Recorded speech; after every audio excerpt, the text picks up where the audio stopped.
तो यार कहानी स्टार्ट होती है स्पेस से, जहाँ पर हमें बहुत सारे प्लैनेट्स को घूमता हुआ दिखाया जा रहा था। तभी कोई तो बोलता है कि इसकी माँ का अब ये क्या बबसीर है यार। मैंने बहुत सारे ट्रांसमैग्नेटर्स को देखा है, लेकिन खुद से ज्यादा बदकिस्मत ट्रांसमैग्नेटर को आज तक नहीं देखा। मतलब लिटरली में यार, किसने सोचा था कि दूसरी दुनिया में जाते ही मेरे सामने डाइट हेवंस हो जाएगा। और जी हाँ, ये बंदा कोई और नहीं बल्कि अपना एमसी होता है, जो कि किसी को तो देखकर ये सब चीज सोचे जा रहा था। तभी वहां पर आती हुई एक लड़की बोलती है, तो लड़के बोलो क्या तुम डरे हुए हो? देखो मैं फिर से बताती हूँ कि अपनी इस दुनिया का हेवनली दाव है, समझे? और सबसे इंपॉर्टेंट बात, मुझे तुम्हारी हेल्प चाहिए, तो बोलो क्या बोलते हो? अरे यार रुक जा मेरी माँ, कम से कम मुझे पहले समझने तो दे कि आखिर यहाँ पर चल क्या रहा है। जिसे सुनकर वो भी क्या समझना है, चलो जल्दी करो, मेरे पास वक्त नहीं है, समझे? वो भी मनी मन सोचता कि नहीं नहीं नहीं यार, ऐसा बिल्कुल भी नहीं हो सकता। मैं तो अपने रूम में मस्त बैठकर ग्रेजुएशन की थीसिस लिखे जा रहा था, लेकिन हुआ क्या, अचानक से साला इस दुनिया में आ गया। और अब ये लड़की अचानक से आकर अपने आप को हेवनली दाव बता रही है, और ये भी बोल रही है कि उसको मेरी हेल्प चाहिए। भगवान, ये क्या हो रहा है मेरे साथ? तभी दोनों को दिखाया जाता है, जो कि एक दूसरे के बिल्कुल अपोजिट में खड़े होते हैं। तभी एमसी भी हिम्मत करते हुए बोलता है, ओह तो यह बात है, यानी कि तुम अपने आप को हेवनली दाव कहती हो, क्यों है ना? तो पागल औरत, पहले ये बता कि अपन तुझ पर भरोसा कैसे करूं? जिसे सुनकर वो भी थोड़ा गंभीर हो जाती है। फिर क्या, एक चुटकी बजाती है, जिसके चलते पीछे में फ्लोटिंग करते हुए सारे के सारे प्लैनेट्स डिस्ट्रॉय हो जाते हैं। और बोलती है, तो बोलो ठीक है ना, या फिर अपने आप को साबित करने के लिए और भी कुछ करो। मेन कैरेक्टर, बाप रे क्या था ये। और मनी मन कहता है कि इस तरह का डिस्ट्रक्शन लिटरली ट्रांसमैग्नेटर्स के लिए कुछ ज्यादा एपिक होता है। और फाइनली बोल ही देता है कि नहीं यार, ये सब चीज करके तुम अपने आप को हेवनली दाव साबित नहीं कर सकते ना, नहीं बिल्कुल भी नहीं कर सकती, समझी? ओ तो यह बात है, चलो ठीक है। और ये बोलकर एक बार फिर से चुटकी बजाती है, जिससे होता यह है कि वहां पर जितने भी स्टार्स खत्म हुए थे ना, वो सारे के सारे फिर से रिवाइव हो जाते हैं। और बोलती है, तो लड़के बोलो अब तो ठीक है ना, कर दिया ना मैंने प्रूफ कि आप हेवनली दाव है। जिसकी बातों को सुनकर अपने एमसी भी घुटनों में आते हुए बोलता है कि प्लीज प्लीज मुझे माफ कर दीजिए, आप नादान था जो आप जैसी पावरफुल देवी पर शक कर बैठा। और सोचता है पागल हो गया था मैं, जो लिटरली एक हेवनली दाव पर शक कर बैठा। क्या ये गुस्सा तो नहीं होगी ना? तो जो लड़की डिस्ट्रक्शन के बाद उस चीज को रिवाइव कर सकते हैं, उसे मुझे मारने में कितना ही वक्त लगेगा? खत्म सब कुछ खत्म। लेकिन क्या, वो लड़की तो उसे घंटा भी कुछ नहीं करती, और उसके सर पर हाथ रखते हुए बोलती है कि डरो मत, ये तो अच्छी बात है ना कि अब तुम्हें मुझ पर विश्वास है। और उठते हुए बोलती है, तो ठीक है, अब बारी है कुछ बताने की। हालांकि ये बहुत लंबी कहानी है, लेकिन मैं इसे शॉर्ट में समझाऊंगी, समझे? पर वही बात, तुम्हें मेरी हेल्प करनी होगी। एमसी बोलता है, क्या मतलब है कि हेल्प करनी होगी? हाँ इम्पॉसिबल, साला ये कैसे हो सकता है? तुम तो एक ग्रेट हेवनली दाव हो ना, तो भला इस दुनिया में ऐसी भी क्या चीज है जिसे तुम नहीं कर पा रही और उसे करने के लिए तुम्हें मेरी हेल्प चाहिए? हाँ वो बोलती है, जरा एक मिनट शांत तो रहो। और जैसे उसके माथे पर छूती है, वो डायरेक्ट उठ जाता है और जाकर एक कुर्सी पर बैठता है और बताती है कि देखो तुम्हारे लिए अच्छा यही होगा कि तुम्हें सबसे पहले हेवेंस और हेवनली दाव के बारे में जानना होगा, समझे? और सबसे इंपॉर्टेंट बात, ज्यादातर लोगों को तो इसके बारे में घंटा भी पता नहीं होता और बेमतलब का कुछ भी समझ लेते हैं। क्या मतलब है कि गलत समझ लेते हैं? लोग बिल्कुल सही समझते हैं। आखिर इंसानों को सपना थोड़ी ना आएगा कि उनका हेवनली दाव को स्पिरिट या फिर कोई मॉन्स्टर नहीं, बल्कि एक बहुत ही ब्यूटीफुल गर्ल होगी। और मेरे लिए सबसे इंपॉर्टेंट बात तो ये है कि आप यहाँ पर क्या कर रहा है, क्या तुम बता सकते हो? देखो सच बात बोलूं तो तुम यहाँ पर इसलिए हो क्योंकि तुम्हें रिकमेंड किया गया था, समझे? और ये भी बोला गया था कि मेरी हर प्रॉब्लम को सिर्फ तुम ही दूर कर सकते हो। और हाँ, मजे की बात तो ये है कि वो भी बिल्कुल तुम्हारी दुनिया का था। जिसे सुनकर वो भी कि क्या कहा तुमने? वो इंसान मेरी दुनिया का था?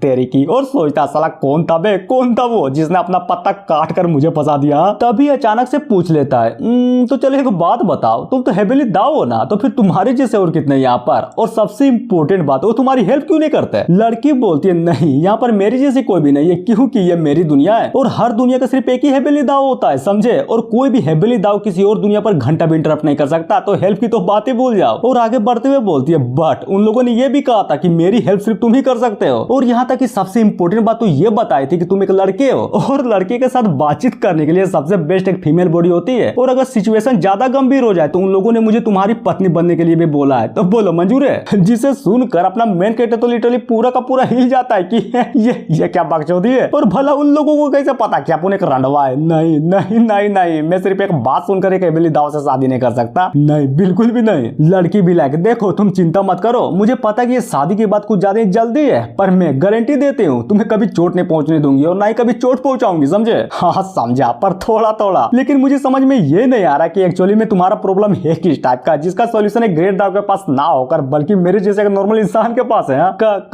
बाली तो नहीं देना चाहती हो मेरा? नहीं यार, तुम टेंशन क्यों ले रहे हो? और हाँ जरा एक सेकंड रुको। और ये बोलकर फिर से उसके फोरहेड को टच करती है, जिसके कारण एनर्जी का कुछ ज्यादा बड़ा सेंसेशन होता है। फिर क्या, वो एनर्जी लिटरली इतनी पावरफुल थी जिसके चलते अपने एमसी का दिमाग ही फट जाता है और जी हाँ खत्म, मेन कैरेक्टर वहीं पर मर जाता है, जिसको इतना शांत देखकर लड़की भी बोलती है अब इसे क्या हुआ, ये हिल क्यों नहीं रहा, और समझ जाती कि अरे यार ये क्या कर दिया मैंने, मैं तो भूल ही गई थी कि ये लोंडा बच्चा का नॉर्मल सा मोटल है, और मैंने क्या किया, बहुत सारी मेमोरी को इसके अंदर दे दिया, तब तो इसका मरना तय था ना, गलती, बहुत बड़ी गलती हो गई मुझसे, अब क्या करूँ आइडिया, और ये बोलकर एक चुटकी बजाता है जिससे अपना एमसी फिर से रिवाइव हो जाता है, जहां पर वो भी सर को धरते हुए बोलता है कि नहीं नहीं यार मुझे अचानक से भला ऐसा क्यों लग रहा है जैसे कि मेरा सर पड़ गया था। हाँ, लड़की बोलती है कि मुझे माफ कर दो, ये मेरा फर्स्ट टाइम था जो मैं एक मोटल के साथ डील कर रही थी, समझे, और डील करते करते बस एक छोटा सा हादसा हो गया था और तुम मर गए, पर टेंशन की बात नहीं है, मैंने फिर से तुम्हें रिवाइव जो कर दिया, और फुल एटीट्यूड में बैठते हुए बोलती है तो अब तुम्हें पता चला कि मुझे कितना खतरनाक भविष्यवाणी का सामना करना पड़ रहा है। हाँ, वो भी बिल्कुल, तुमने बिल्कुल सही बोला, असल अब जाकर समझ में आ रहा है कि ये कितना खतरनाक है। तभी हमें उस मेमोरी के बारे में बताया जाता है कि यह दुनिया एक बहुत ही बड़े केओस के कारण पैदा हुआ था, जहां पर हेवेली दाओ सभी चीजों को बहुत तेजी से कंट्रोल करने में लगे हुए थे, और उस टाइम एक एरा का स्टार्टिंग हुआ था जिसे हम लोग प्रीमोडियल एरा के नाम से भी जानते हैं, और यहाँ पर सिर्फ एक ही कंटिनेंट था, एंशिएंट कंटिनेंट, जहाँ पर हर तरह के रेसेस मिलजुल कर साथ में रहते थे और अपनी जिंदगी मस्त बिता रहे थे। लेकिन क्या कहते हैं ना कि खुशी ज्यादा दिन नहीं टिकती, उस युग के पावरफुल लोगों ने आगे चलकर हेवेली दाओ के एग्जिस्टेंस को महसूस किया और कल्टीवेशन की सीमाओं को तोड़ने के लिए हेवेली दाओ को नष्ट करने का इरादा बनाया, और ये बात आगे चलकर हेवेली दाओ को भी पता चल गई। फिर क्या, उस पूरे के पूरे कंटिनेंट को नरसंहार करते हुए 6 पार्ट में डिवाइड कर दिया, और यहीं पर प्रीमोडियल एरा खत्म। अब बारी थी दूसरे युग की, जहां पर शुरुआत में तो सब कुछ ठीक था, सब लोग शांति में थे, लेकिन आगे चलकर वही लोग कंटिनेंट के हिस्सों में राज करने के लिए फिर से फाइट करने लगे, और इस बार तो साला हद ही हो गई। कुछ पावरफुल लोगों ने लड़ाई का फायदा उठाकर हेवेली स्टार डोमेन में अटैक करने का प्लान बिठाया और फाइनली कर भी दिया, जिसका परिणाम यह निकला कि जितने भी कंटिनेंट के टुकड़े हुए थे ना, उसके साथ हेवेली दाओ का एक अवतार भी था, जो कि उस लड़ाई में 6 के 6 अवतार मर गए सिवाय हेवेली दाओ के। फिर क्या, गुस्से के मारे हेवेली दाओ ने सारे के सारे प्राणियों को खत्म कर डाला और उस कंटिनेंट को भी चकनाचूर कर दिया, जो कि समय के साथ साथ वही चीज स्वर्ग, मानव और पृथ्वी के दायरे में भी बढ़ गए। और अब यही से स्टार्ट होता है थर्ड एरा का, यानी कि डिवाइन एरा, समझे। अब आते हैं एमसी की ओर, जो कि सारी की सारी बकचोदी सुनने के बाद बोलता है कि इसकी माँ का, ये कहानी तो बिल्कुल सिमिलर लग रही है, कहीं ऐसा तो नहीं है ना कि मुझे तुम्हारी हेल्प करने के लिए किसी से लड़ना पड़ेगा। ना, बिल्कुल भी नहीं, वो सब तो मैं संभाल लूंगी, बस तुम्हें मेरी प्रॉब्लम को सॉल्व करना होगा। क्या यार, तुम भी, जहां तक मैं देख पा रहा हूँ तो वो ग्रेट हेवेली दाओ तुम ही हो ना, जिसके अवतार को खत्म कर दिया गया था। हाँ, तो फिर क्यों ना तुम एक बार और गुस्सा हो जाओ और जाकर पूरी की पूरी दुनिया को फिर से खत्म कर दो। जिसकी बातों को सुनकर लड़की बोलती है, हाँ नहीं यार, इस बार डिस्ट्रक्शन करने का मुझे कोई भी शौक नहीं है, लेकिन इस बार भी कुछ पावरफुल लोग हेवेली दाओ के खिलाफ षड्यंत्र रचे जा रहे हैं, तो मुझे यही लगता है कि अगर प्रॉब्लम सोल्व हो जाए तो अच्छी बात है, वरना एट द एंड में फिर से सबको खत्म कर दूंगी। और हाँ, जब तक तुम इस दुनिया की प्रॉब्लम को सोल्व करने में मेरी हेल्प करते हो, तब तक मैं तुम्हें हर वो चीज दूंगी जो तुम चाहते हो। इनफैक्ट मेरा शरीर भी तुम्हारा हो जाएगा, तो बोलो क्या बोलते हो, मंजूर है, दोगे ना मेरे साथ? मेन कैरेक्टर, ना ना ना ना ना ना, अरे नहीं यार, रिवॉर्ड तो ठीक है, लेकिन दिक्कत की बात तो ये है कि जब तुम्हारी जैसी एक पावरफुल लड़की से कुछ नहीं उगड़ा तो मेरे से क्या घंटा उगड़ेगा? मुझे तो नहीं लगता। जिसको सुनकर वो भी अपने मेन कैरेक्टर के हाथों को धरते हुए बोलती है कि कोई बात नहीं, अगर तुम फेल भी हो गए ना तो मैं तुम्हें कुछ नहीं बोलने वाली, और ये बोलकर एमसी के हाथों को अपने सीने में सटा देती है। जिसको ऐसा करता देख वो भी बलस करते हुए बोलता है,